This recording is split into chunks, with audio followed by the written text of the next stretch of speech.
안녕하셨습니까? 고 교수입니다. 오늘은 메가 좀 알아보겠습니다. 메가는 소화 촉진 작용을 한다. 그렇죠? 소화제로 임상에서 주로 사용하는 그런 한약입니다. 뭐 소화제 그러면 산사, 메가, 사인, 초두구 이렇게 보통 임상에서 주로 사용을 하죠. 자, 메가 그 중에 하나입니다. 소화제. 보통 본초서에는 소도제로 분류를 하고 있죠. 자, 보리를, 그죠? 보리의 잘 익은 열매를 발화시킨 것이다. 자, 발화시켜서 이렇게 보면 보리에서 이렇게 싹이 이렇게 나와 있는 형태죠. 그것을 맥아라고 하죠. 자, 그래서 이것은 보리를 발화시킨 거다. 발화시킨 것을 약으로 쓴다. 이렇게 이해를 하면 되겠습니다. 자, 그래서 보리 호르데움 말가레라는 학명을 가지고 있는데요. 호르데움이란 말은 라틴어로서 그대로 보리라는 말이 되겠고요. 벌거래라는 말은 보통 또는 통상의 의미를 가지고 있습니다. 자, 보통 보리, 이렇게 이해를 할 수가 있겠네요. 보리 그 자체. 자, 그것을 발화시킨 것, 보리에 잘 익은 열매를 발화시킨 것, 그것을 메가라고 하죠. 자, 이 메가는 소화제로도 쓰지만, 여러분들 알려지기로는 맥주를 만들 때도 이 메가가 원료로 들어가고, 또 제가 어떤 프로그램을 보니까 텔레비전 프로그램에서 봤는데 위스키 스카치 위스키를 제조하는데도 사용하는 것으로 저는 봤던 기억이 납니다. 제가 술 전공자는 아니기 때문에 전문적으로 말씀드릴 수는 없어도 어쨌든 이와 같은 사람들이 좋아하는 술을 만드는 데에도 이것을 발효해 가지고 만들죠. 물론 메가를 발효하게 되면 뿌옇게 이 단백질 성분 같은 것이 우리가 막걸리처럼 뿌연 술이 되지 않겠습니까? 발효한 상태로 그대로 쓰면. 그런데 맥주는 이렇게 맑은 그런 술이 되지 않습니까? 이것은 청등제로서 우리가 사용하는 것이 호프 같은 것을 넣게 되면 호프의 탄닌 성분하고 보리의 단백질 성분이 결합을 해서 침전을 하게 되고요. 그 침전물을 제거하게 되면 맑게 된다 이렇게 알려져 있죠. 물론 호프는 호프의 그 쌉쌀한 맛, 맥주의 맛을 더 향미를 배가해주는 좋은 역할도 합니다만은 이와 같이 맥주의 청등제로서의 의미도 있다. 이렇게 우리는 공부했던 기억이 나죠. 자, 한방 효능을 한번 보겠습니다. 달고 평제. 예, 이것은 뜨겁지도 차지도 않은 약이다 하는 말이고요. 단맛이 나고 비위경으로 주로 들어가고요. 간경맥으로도 들어가서 작용을 한다 하는 것이죠.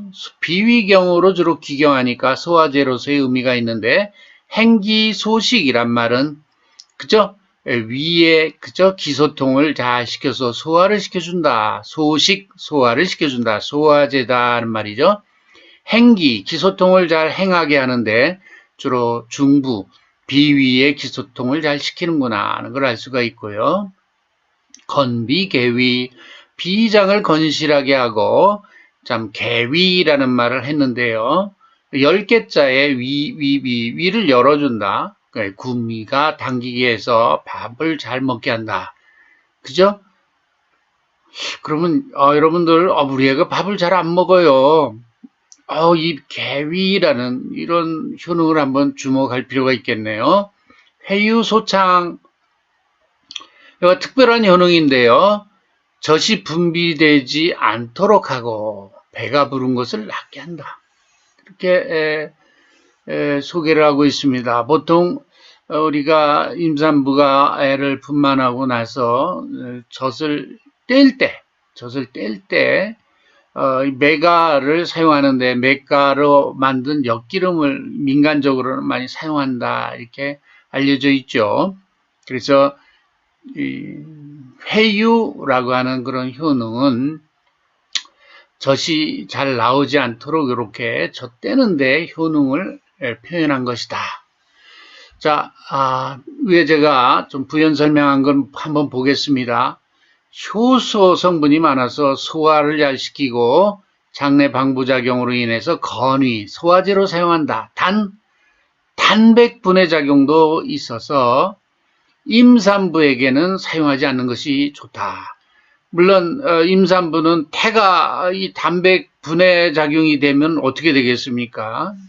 췌기형성의 문제도 있을 수 있어요. 그래서 임산부에게는 이 메가를 생강과 더불어서 복용하지 않도록 하는 것입니다. 우리나라는 이 메가를 이용한 음료도 있죠. 식혜 같은 것. 그러니까 식혜 같은 걸 임신 초기에 벌컥벌컥 마시고 이러는 것은 안 좋다. 이 강의를 듣는 임산가나 또는 학생들 제가 말씀드리는 거 잘 기억했다가 부인 또는 며느리 또 이렇게 아이를 가질 때 항상 명심해야 되는 겁니다. 이런 것들을 조심해야 건강한 아이를 우리가 낳을 수가 있는 거죠. 자, 초메가는 말은 이게 볶은 겁니다. 초는 프라이팬에 볶은 거를 초메가라고 하죠. 초메가로서 고용량 60g 이상을 사용하게 되면 젖이 나오지 않게 되는 효과가 있다. 젖되는 효과가 있다. 생메가, 초하지 않고 생메가를 저용량으로 사용하면 오히려 젖이 나오는 작용, 체유작용이 있다. 그러니까 이 메가는 젖을 떼기도 하고 젖이 나오게도 한다. 그래서 이 회유라는 말을 해석할 때 조심스럽습니다만은 초메가를 고용량으로 쓸 땐 젖을 뗄 때, 그리고 생메가를 저용량, 적은 양을 쓰게 되면 대래 젖을 나오게 하는 데 효과가 있다. 요렇게 한방의학 또는 민간요법에서 이렇게 사용을 해왔다는 것입니다.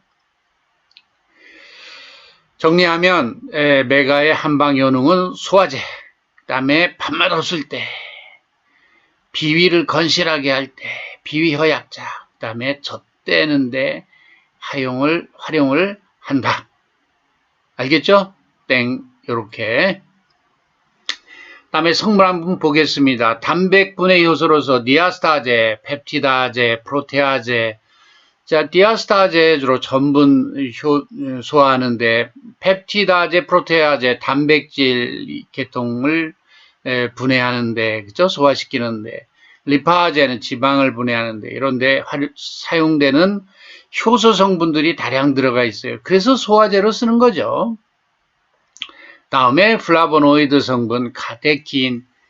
물론 카테킨은 탄닌으로 분류할 수도 있어요. 녹차의 기능 성분이기도 하고요. 미리세틴, 쿠아르세틴, 카암페롤, 아주 그 기능 성분이 들어있군요. 쿠아르세틴 여러분들 알다시피 혈압을 조종하는 아주 좋은 플라보노이드죠. 여기에 루티노즈가 결합되면 그것을 루틴이라고 하는 메밀의 유명한 혈압 조종 물질이 되는 거죠. 페닐프로파노이드 역시 페놀계 물질인데 페루릭 액시드 여기에 들어있다. 페룰산이라고도 합니다. 이런 페닐프로파노이드는 주로 항산화 물질이고 해열 진통작용도 아주 저명한 물질이 되겠습니다. 그리고 알카로이드 성분 호르데닌이라고 하는 이 물질을 주목하세요. 이 구조가 여기에 또 하이드록시길이 하나 더 붙고 그러면 이게 우리 인체 내의 생리 물질인 도파민이라고 하는 물질과 유사한 구조를 가지고 있어요. 도파민. 제가 양리할 때 좀 소개를 하겠습니다. 자, 페닐프로파노이드는 이렇게 페닐기와 프로판, 탄소 세개가 직세상으로 연결되어 있는 이런 물질인데 항산화 물질이고 소염 진통 물질로서 잘 알려진 물질이고요. 이건 도파민 유사 물질이다. 도파민과 구조가 같아요. 거의 같다. 여기에 하이드록시기가 여기 하나 붙고 그러면 이거 도파민 그런 물질이죠. 그러니까 도파민은 우리가 인체가 즐거움을 느끼는데 뭐 기분 좋게 하는데도 관여하는 물질이잖아요. 그렇다. 이 메가라는 게 이 보리를 싹 틔운 게 가만히 보니까 이게 그냥 작곡 정도가 아니군요. 가만히 보니까 이렇게 강력하게 생리활성을 나타내는 물질도 들어있다. 그죠? 재밌는 부분입니다. 자, 양리를 보면 소화 촉진 작용이 있더라. 위산과 펩신 분비를 촉진하더라. 결국은 소화가 잘 되겠죠. 이것이 위산이나 펩신 분비가 잘 되면 소화가 잘 되겠습니다. 도파민 유사작용이 있는데 호르데닌 역시 알카로이드 성분이요. N메칠 티라민이라고 하는 이런 물질이 도파민 유사작용이 있더라 하는 것인데, 도파민이라고 하는 것은 우리가 기분 좋게 하고 즐거움을 느끼게 하고 이런 데도 관여하고 뭐 파킨슨병 이런 거도 다 관련이 있습니다만은, 또 하나 우리가 프롤락틴과도 관련이 있어서 유주 분비와 관련이 있습니다. 그래서 도파민 유사작용이 있다 그러면 이 프롤락틴 억제해서 젖이 나오지 않도록 하는데 관여할 수 있어요. 그래서 우리가 회유라고 하는 젖대는데 한방 효능에서 사용했다라고 하는 것은 확인된 양리로는 이와 같은 호르데닌 같은 것이 도파민 유사작용이 있어서 이런 작용이 있더라. 그런데 젖을 뗄 때는 제가 서두에도 말씀드렸지만 볶아서 사용할 때 초메가를 사용할 때 그런 젖대는 작용이 있더라. 볶아서 사용한 메가를 고용량으로 쓸 때 효과가 있더라.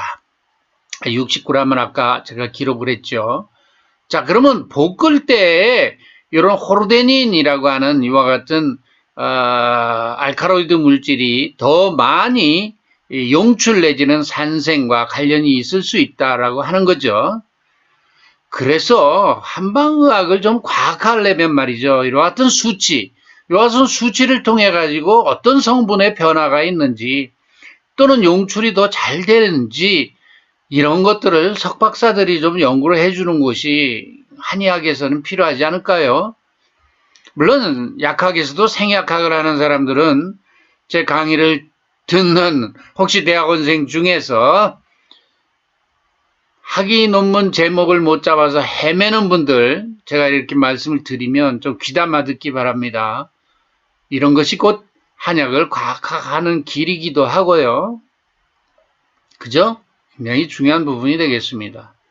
또 교감신경 자극작용이 있더라 하는 것이고, 교감신경 흥분과도 관련이 있겠군요. 이런 작용도 있더라. 혈압 강화 후 상승작용이 있더라. 만약 교감신경 자극작용이 있으면 혈압은 올라가겠죠. 항산화 작용이 있더라. 페루릭 액시드, 아까 제가 페닐프로파노이드 성분 얘기하면서 말씀을 드렸습니다.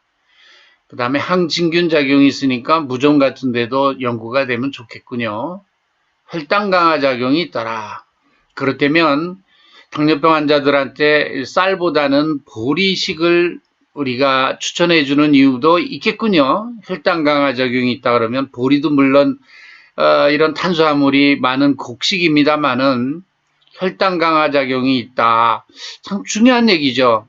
그렇다면 당뇨 환자들은 보리와 꼭 밥을 잡곡으로 해서 보리밥을 해 먹는 것은 상당히 의미가 있겠구나 하는 생각을 또 해봅니다. 마지막으로 방제, 가미평이산을 하나 소개를 하겠습니다. 평이산은 뭐 창출, 진피, 후박, 감초 이렇게 들어가 있는데 이 중에 여기에 신국 메가와 같은 소화제, 대추 생강과 같은 그런 소화 기능을 촉진해주는 그런 약들이 추가가 된 겁니다. 감이, 그죠? 평이산에 감이 있다. 평이산에 위장약인데 거기에다가 소화제가 더 들어간 거예요. 그러니 이것이 위장도 비위도 튼튼하게 하면서 소화도 잘 시키겠군요. 그래서 비위에 습사가 몰려 있으면, 자, 비위는 우리 몸의 습을 다스리는 장기죠. 특히 비장이죠.